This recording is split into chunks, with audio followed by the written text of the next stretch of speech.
Welcome राज़िम के टेलीलाइन ते join किया senior रहनुमा सीनियर सियादत MP हैं GDA जी फंक्शनल लीग जी सीनियर रहनुमा है नुसरत सहर अब्बासी साहिबा तव्हांखे वेलकम चऊं था पंहिंजे प्रोग्राम में। वॾी महिरबानी इम्तियाज़। इलेक्शन तव्हांखे पाण ख़बर आहे त तव्हांजो बि मुतालबो हो त नई यानी कि डिजिटल जे सेंसिस आहे उन ते जेको आहे इलेक्शन थियणु खपनि। तव्हांजो बि मुतालबो हो, तव्हांजो पुरज़ोर मुतालबो। आख़िरी जेको प्रोग्राम थियो JUI कयो, उते GDA डॉक्टर सफदर अब्बासी साहब हुयो, उते सरदार रहीम साहब हो, काफ़ी सियासी रहनुमाऊं, तमामु सुठो ज़बरदस्त प्रोग्राम हो। उन में बि इहो चयो त बाबा नए सेंसिस ते यानी कि नई मर्दमशुमारी ते जेके आहिनि इलेक्शन थियणु उहो मुतालबो पूरो थियो। उन मुतालबे खां पोइ डिलिमिटेशन थिए थी जो कॉन्स्टिट्यूशनल बाइंडिंग आहे त पोइ त इलेक्शन 6 महीननि ताईं वञी सघनि था, 7 महीननि ताईं थी वेंदा, छा चवंदो? थैंक यू सो मच इम्तियाज़। तव्हां सही चयो त असां सभु छो जो अमेरिका में बि इहे सेंसिस थिया इलाही एतिरी असां सभिनीनि सिचुएशन जेके वारा सेंसिस पंहिंजी मर्ज़ी जा अंग अखर कढी ऐं इहो ॾेखारे छॾियो त उन ते ॿियो को बि उन खां पोइ डील आहे उन जे हवाले सां बि असांखे तहफ़ुज़ात तव्हांखे ख़बर आहे पार्टी खां वठी हर ज़िले में तक़रीबन सिंध जे हर ज़िले में पंहिंजी मर्ज़ी हल्का बंदी कई आहे। उहो इहा कोशिशि कंदा रहिया त जहिड़े तरीक़े सां पोइ ईअं आबादी खे हेॾां होॾे फेरे छॾनि ताकी वधि खां वधि जेके वोटर्स आहिनि उहो उन्हनि जे ठाहियल हल्कनि में हलिया वञनि ऐं जेको ऑपोज़िशन जो हल्को आहे उनखे बिल्कुलु ख़तमु कयो वञे। तो हाणे असांखे तहफ़ुज़ात मां तव्हांखे ॿुधायां जाते जाते GDA जो कोर्ट आहे हिननि पूरी कोशिशि अॻु में बि कई ऐं हाणे हिननि जी इहा कोशिशि रहनि थी त अहिड़े तरीक़े सां छो जो सॼो जेको बि स्टाफ हूंदो आहे सिंध में तव्हांखे ख़बर आहे हल्का बंदी करण वारा जेके बि ऑफिसर रखिया आहिनि त उन्हनि खे इन शइ जी त को परवाह आहे ई कोन, को इन जी ॻाल्हि कोन मञींदो। इन करे हिननि इहा अॻु में बि कोशिशि कई ऐं हाणे बि हिननि जी इहा ई प्लान अथव त अहिड़े तरीक़े सां ताकी घटि में घटि ऑपोज़िशन जी सीटूं अचनि ऐं वधि खां वधि जेका को पीपल्स पार्टी पंहिंजी सीट वठी वञे। सो बहरहाल हर कोई फाइट कंदो। जेका लेफ्ट रही हाणे GDA जे तौर ते इलेक्शन विढ़े पई त उहा हमेशह कोशिशि कंदी रही त हर लिहाज़ सां कानूनी फाइट कंदासीं। इनशाला जेकॾहिं जिथे बि इहो थियो उते बि कई अॻु में बि केसिस हलंदा रहिया आहिनि ऐं हाणे बि जेकॾहिं हिननि को अहिड़ी सिलसिलो कयो त उन ते बि असां कानूनी जंग विढ़ंदासीं। बाक़ी इलेक्शन अॻिते हलिया वञा इहे कानूनी तौर ते कंहिंखे तहफ़ुज़ात आहिनि। ॾिसो जेको कानून आहे उन जे मुताबिक़ त हिननि खे बाक़ाइदा 60 डेज़ में जीअं असेंबली डिज़ोल्व थी थिए त टाइम ते पर के कोशिशि कंदा त अॻु में असेंबली डिज़ोल्व कई ताकी हिननि खे कुझु टाइम मिली वञे। हा उहो अञा टाइम मिलण जो बहानो इहो आहे हाणे इन महिल एॾे वक़्त में इहो सॾाए सेंसिस जे हवाले सां ऐं उन खां पोइ उन ते वठणु इहो सभु नियत जो फतूर आहे। इन खां ख़बर पवंदी आहे त चाहिनि था त कुझु अहिड़ी सियासी शख़्सियात आहिनि या कुझु पार्टियूं अहिड़ियूं आहिनि जिनखे बिल्कुलु डिमोलिश करे आउट कयो वञे मैदान मां। उन खां पोइ बाक़ी इहे ॿ पार्टियूं रहिजी वेयूं जेको हमेशह खां पाकिस्तान जी बदनसीबी रही त हिक ॿिए खे बुरो बि चवंदा गारियूं बि ॾींदा हिक ॿिए जी पोइ वरी वारनि ते अची विया त हिकिड़ी वारी तूं त हिकिड़ी वारी मां त पाकिस्तान कहिड़ो दो कयो आहे, आवाम कहिड़ो दो कयो आहे। हिन महिल जेकॾहिं इन्हनि जी एतिरी हुकूमत सुठी हुजे हा रोटी एॾी सुठी हुजे हा त पाकिस्तान हिन महिल छो IMF जे कट वञे ऐं असांजो बच्चो एॾो कटदार छो हुजे। असांजी पाकिस्तान मां लखें जी तादाद माण्हू ॿाहिरि निकिरी आहे, बचा निकिरी आहे, मकान निकिरी क्रीम निकिरी वई। इन ख़ौफ़ ऐं भउ खां अञा पाकिस्तान अॻिते इलाही बुरे हालात में वञण वारो आहे। मूंखे ॿुधायो त माण्हू छा कंदा बाक़ी बचंदो छा? इहे सभु सियासी पार्टियूं कंहिंखे रूल कंदियूं? अवाम मेन अवाम हली वई कबो जा जंहिं वटि जुती कोन्हे कपिड़ो कोन्हे उन्हनि ते रूलिंग कंदा त उहो सिलसिलो साम्हूं नज़र पियो अचे। पर मेन हिन महिल टारगेट आहे इलेक्शन थियणा घुरिजनि कंहिंखे न पिया नज़र अचनि ऐं इहा हिकिड़ी बदनीयती आहे जेको साम्हूं नज़र पई। शबनम साहिबा जीअं त उन चयो बदनीयती आहे ऐं धांधली करे मैनेज करे तव्हां वधि खां वधि अचणु चाहियो था सिंध असेंबली में ऐं आपोज़िशन खे ख़तमु डिमोलिश करणु चाहियो था, छा चवंदा?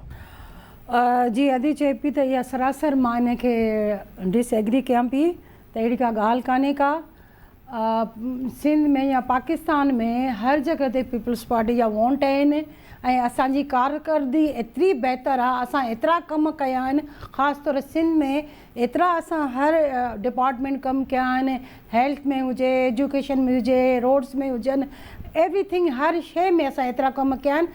असांखे पर उमेद आहे त असांजा इंशाअल्लाह ताला सीट्स वधीक ईंदियूं ऐं हमेशह ईंदियूं रहंदियूं आहिनि। असां छो कंहिंखे कंदासीं त अपोज़िशन न हुजे, भई भले तव्हां पंहिंजे इलेक्शन लड़ो, असां फाइटिंग कंदासीं, तव्हां बि फाइटिंग कयो, अवाम जेके चाहींदी उनखे वोट ॾींदी।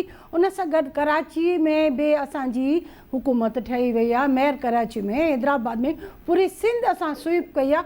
कुझु सीटियूं, कुझु बटन सीटुनि खां अलावा तक़रीबन 99% असां लोकल बॉडीज़ में स्वीप करे आया आहियूं। इहा बि असांजी महिनत आहे, इहा असांजी कारकर्दी आहे। तव्हां लोकल बॉडी में ॾिठो हूंदो त चाचो मामा घर जा 10 भाती बीहंदा आहिनि, को हुनखे पसंदि कंदो आहे, को हुनखे न को पसंदि। वॾी जेका इलेक्शन हूंदी आहे, जनरल इलेक्शन, उहा अलॻि शइ हूंदी आहे। पूरे तव्हांजी तालके में वोट्स तव्हांखे मिलंदा आहिनि। हे त तव्हांखे पंहिंजे पाड़े मां वोट्स मिलंदा आहिनि, वार्ड्स मां मिलंदा आहिनि, तव्हांखे पंहिंजे शहर मां वोट्स मिलंदा आहिनि। उहे बि असां पंहिंजा तरीक़े सां, सुठे तरीक़े सां खटी आहियूं। त असांखे को ख़दशो कोन्हे, को ख़दशो उन्हनि खे हूंदनि जिन कम न कया हूंदा या परफॉर्मेंस पंहिंजी बहितर न कई हूंदनि। नुसरत सर 2008 में असां चंदा खटिया आहियूं, 2013 में असांखे अञा मेजॉरिटी सां आहियूं, 2018 में अञा वधीक मेजॉरिटी मिली आहे। चवंदा बार बार सिंध जो माण्हू असांखां सेटिस्फाई आहे, असांखां ख़ुशि आहे, असांखे वोट पए थो। छा चवंदो इन ते? इम्तियाज़, अवल त मूंखे न आहे ख़बर त मुंहिंजी साम्हूं शबनम कंबर लगारी साहिबा। अच्छा, ठीकु आहे। अदा अदी जेका ॻाल्हियूं करे वई न, चइबो न, उहो ख़्वाबनि ख़्यालनि वारी ॻाल्हियूं, असां हे कम कया, असां हेल्थ में कहिड़ा कम कया, मतलब ईअं चवण त मां हीअं कयो, मां हीअं कयो। भेण, इहा माफ़ कजो, मां तव्हांजी ॻाल्हि कटियां थी, हिन में पूरा इम्तियाज़ तव्हांखे इंटरप्ट न कयो न, न सॉरी, तव्हांखे इंटरप्ट ही तव्हां वठो किताब, हिन में टोटली हर शइ लिखियल आहे। तव्हां चुप करे ॿुधो, ताकि मां तव्हांखे हाज़िर अदी, हाज़िर महिरबानी करे प्रोग्राम जो जेको तरीक़ेकार आहे त उहो मूंखे ॻाल्हाइण ॾियो, ठीकु आहे। हाणे ईअं सिर्फ़ु हवा में छॾे ॾियणु असां हे कयोसीं। इम्तियाज़, मां छा चवां, मतिलबु कराची में जेकॾहिं तव्हां चओ त असांजो मेयर अची वियो त कीअं आयो, माते साम्हूं छो थी रोए? भाई इहा ई त हिननि की सभिनीनि खां वॾी पीपल्स पार्टी जो जेको तरीक़ेकार आहे न, मां तव्हांखे ॿुधायां, जॾहिं ॾिसंदा त असां हारियूं था, उन खां पोइ छा कंदा त उन खां पोइ साम्हूं ओपोनेंट खे अहिड़े तरीक़े सां उनखे तंग कंदा आहिनि, अहिड़े तरीक़े सां प्लैनिंग कंदा आहिनि, अहिड़े तरीक़े सां पंहिंजा माण्हुनि जे ज़रिए उनखे हेठ करण जी कोशिशि कंदा आहिनि त अॻिलो जेको आहे कंहिं बि तरीक़े सां अॻिते नथो अची सघे न। तव्हां ॾिसो, ऐं मेन शइ जेका आहे ख़रीदो फ़रोख्त, इहा शुरू खां वठी हिननि जी रही त जॾहिं काथां कोई न लॻे त बाबा साम्हूं वारे खे कहिड़े तरीक़े सां पैसे जी लालच ॾेई हिनखे ख़रीद कयो वञे। ईअं त इलाही या वरी गाइब करे छॾींदा आहिनि, ईअं बि थींदो रहियो आहे हमेशह। त इहो चवणु त भई असां एॾा कम कया हूंदा, नज़र थोरा घणा नज़र ईंदा आहिनि। हिनजी जेका बि कारकर्दगी आहे उहा NICVT आहे, उहो चवंदा आहिनि त असां जनाब इहे हेल्थ ते असां वॾो कमु कयो आहे। इहे जेके NICVT आहे या ॿिया जेके हॉस्पिटल्स, उहे त शख़्सियात जी हिकिड़ी कारकर्दगी आहे जंहिं बहितरीन क़िस्म भट्टी साहब आहे जेको गवर्नमेंट में ॾींहुं राति वीचारो करे थो, उन खां पोइ हे ॾिसंदा त छा सुठो कमु आहे, उनखे ऑन करे छॾींदा आहिनि। बाक़ी मूंखे इहो ॿुधायो, तालीम में तव्हांजी कहिड़ी कारकर्दगी आहे? सॼी सिंध में स्कूल पिया तबाह थियनि, ॿार वीचारा एजुकेशन खां परे आहिनि, स्कूल बंदि पिया आहिनि, मेहूं ऐं गोदामट लॻा पिया आहिनि। उन खां पोइ अॻिते अचो, हेल्थ में तव्हांजी छा आहे? तव्हां छा कयो एतिरे अरसे में? को बहितरीन क़िस्म जो अस्पताल ठाहियो अथव पंहिंजी बलबूते ते? जेकॾहिं मां चवां त गवर्नमेंट लेवल ते हॉस्पिटल ठहियल हुजे ऐं उहो तव्हांजी कारकर्दगी हुजे। इन खां पोइ ॿिया एग्रीकल्चर तबाह करे छॾी तव्हां, ॿिया जेके बि इदारा आहिनि उन्हनि में तव्हां ॾिसो त सही त केॾी केॾी तबाही आहे। हद खां वधीक तव्हां कर चाढ़े जो सिंध जे माण्हुनि ते।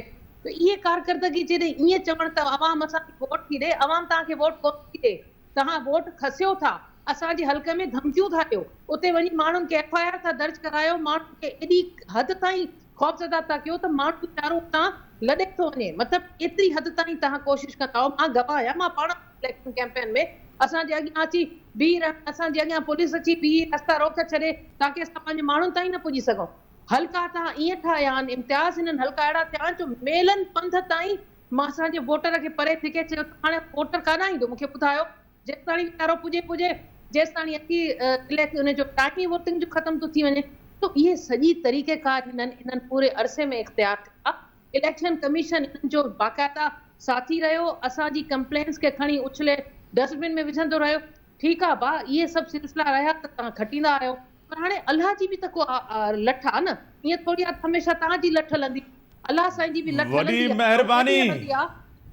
टाइम लिमिटेड आहे, वॾी महिरबानी तव्हां ॿिन्ही जी, तव्हां टाइम ॾिनो। और नाज़रीन त इलेक्शन आहे, इलेक्शन में ज़रूरु हिक ॿिए ते मतिलबु त तनक़ीद बि थींदी आहे। जमहूरियत जो हुस्न आहे ऐं जमहूरियत हुजणु खपे, पार्लियामेंट हुजणु खपे, इलेक्शन थियणु खपे, आवाम खे पूरो हक़ मिलणु खपे। इन मुंहिंजी इजाज़त, अल्लाह हाफ़िज़।